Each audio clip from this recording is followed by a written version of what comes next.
being a New York athlete, which you've been your entire career, means facing a level of scrutiny and attention that players in other markets probably don't have. How do you kind of handle the highs and lows of performance related attention in the media, whether it's positive or negative, and sometimes asking you those questions where you know they're trying to get something out of you and you have to try to stay composed with all of it? Yeah, the New York media is a beast for sure. It's definitely is a beast for sure, but it's a beast both ways. So it's like, when you're balling, people are gonna think you're Jesus. When you're not balling, they're gonna make sure they're just as loud as about you sucking too. And I've been on both sides of that coin plenty of times. So, you just kind of learn to roll with the punches though. All you can do is do the best that you can and prepare and be ready. And if you are prepared, if you are ready, the ball's gonna go your when I say the ball goes your way, not necessarily thrown as a receiver, but I'm saying it'll go your way in the sense of positive things will happen. More times than not, if you're prepared and you're skilled and you're ready. So that's just the way I try to look at it. I was like, at the end of the day, somebody can only say something bad if I do something bad. So You know, yeah, we were talking about quarterbacks before and just the media and everything. And I wanted to ask you I think one of your closest relationships you've had with the Giants was with Daniel. Both of you were in the same draft class. Just curious to hear from you, like seeing everything unfold last year for somebody who was your quarterback, but also a friend. What what did you feel like? How weird was it? And of course, I guess seeing him bounce back now with a chance to be a starting quarterback somewhere else. yeah, it was definitely, not ideal situation, as a both a friend and a football player. I on both pieces of me, wasn't ideal, but at the end of the day, like he knows what this business is, I know what this business is. It's results based. And we weren't good enough the previous few years on offense. And typically the tip of that spear is the quarterback. So, if your offense continues to not be good and you add weapons and all that and you're still not good, like that's ultimately where the buck stops, in this league. So, it was what it was, but I think he'll show who he is where he is now. And I think that he will be a successful quarterback in this league. And I feel like Sam Darnold kind of just showed everybody that, like, you know, this league is largely about being in the right place at the right time. Mhm. Like and that's not to take anything away from any player that's skilled or been good in this league, but most of the people that are succeeding at a high level, they're succeeding for a reason. Like they're in a situation where they can. And there's certainly a lot of guys in this league that have succeeded or not succeeded as much due to the circumstances they're under.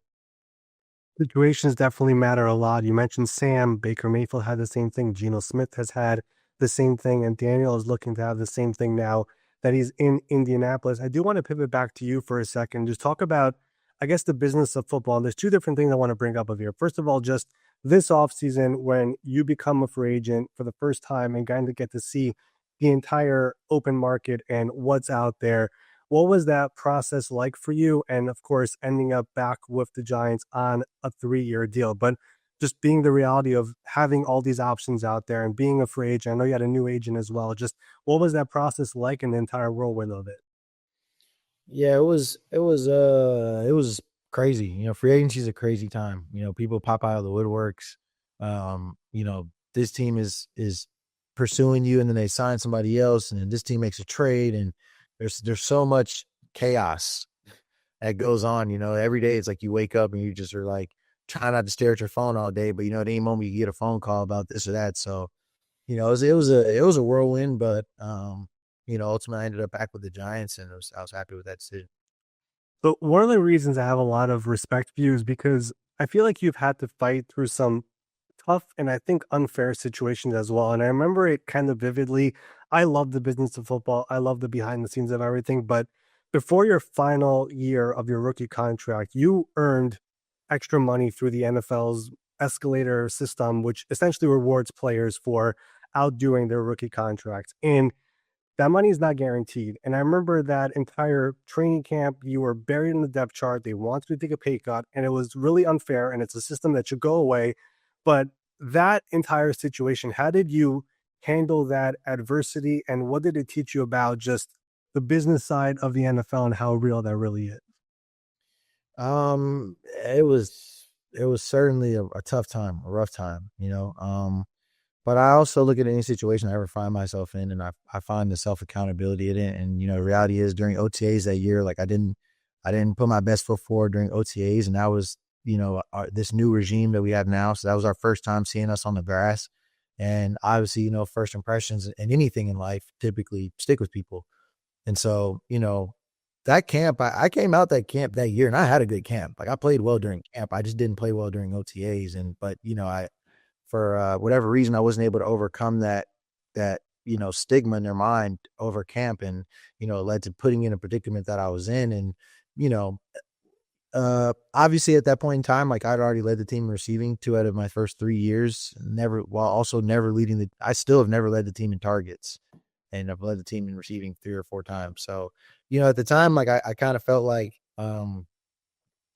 ultimately OTAs, like I respect any practice, I respect any setting, but it's like I've shown myself over 3 years in real NFL games, what I'm capable of, and I thought, whatever. But it just goes to show in life, you can never assume, and you never, and ultimately it was a good life. It was a good lesson for me anyways. Of just every day there's never a point where you get so good that you come out on any given day and you can just be like, oh yeah, I'm so good that like this bad day is okay. It's like every day in this league, you have to come out, you have to be on top of it, and you have to show why you are who you are. And that's a little bit of the beauty of this league, to be honest, if you're a competitor. But certainly from a business standpoint, I felt like I earned, that part of my contract, and they wanted to take it back. And I obviously I ended up, giving it back. I didn't have much of a choice. But, and I was a healthy scratch week 1 that week, which was the first time in my career that I was ever in that predicament. Not even as a 5th round rookie was I ever in that predicament. So, it was a lot of firsts, but it taught me a lot, and it's God has his purposes for things in his life, and must have been to keep me sharp or whatever it was. So ultimately, I'm grateful.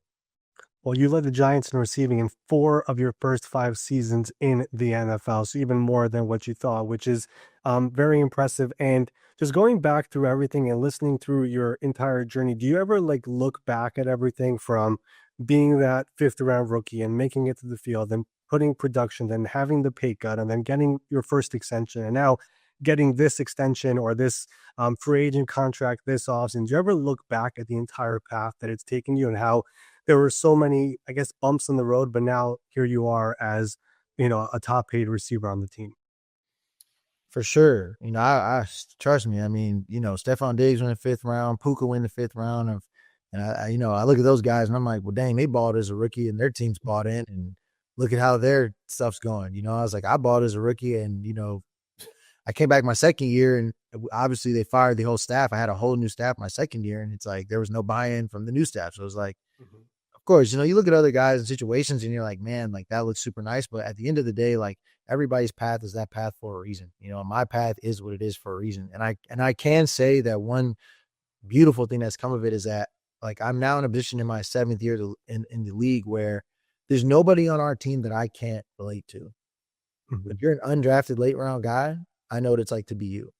If you're one of the highest paid guys in your position room, I now know what it's like to be you. Have you ever, been a guy who's had 10 plus targets in a game? I know what it's like to be you. Did you ball as a rookie? I know what it's like to be you. Have you, played multiple years and had matchups with number 1 corners and things like that? I know what it's like to be you. So I like the range that I have now in a locker room, like really helps me because in the NFL, there's always somebody in the situation that I was in. Every year there's guys on the team like that. And, those guys need encouragement. They need perspective. And, I always, the guys that were around for me, they watched me go through it and they saw how I came out the other side. And the guys that don't know, I always let them know. I was like, look, like wherever you are and wherever you're at in your career doesn't define like where you're going to be the rest of your time. Because, you know, sometimes people lose sight of the fact that like the same people who took the money from me are the same people that have paid me 2 deals. So it's not a matter of, once you get buried, you can't dig your way out. You just have to be committed to it. And you have to, be sharp and be on top of your stuff and see the light at the end of the tunnel.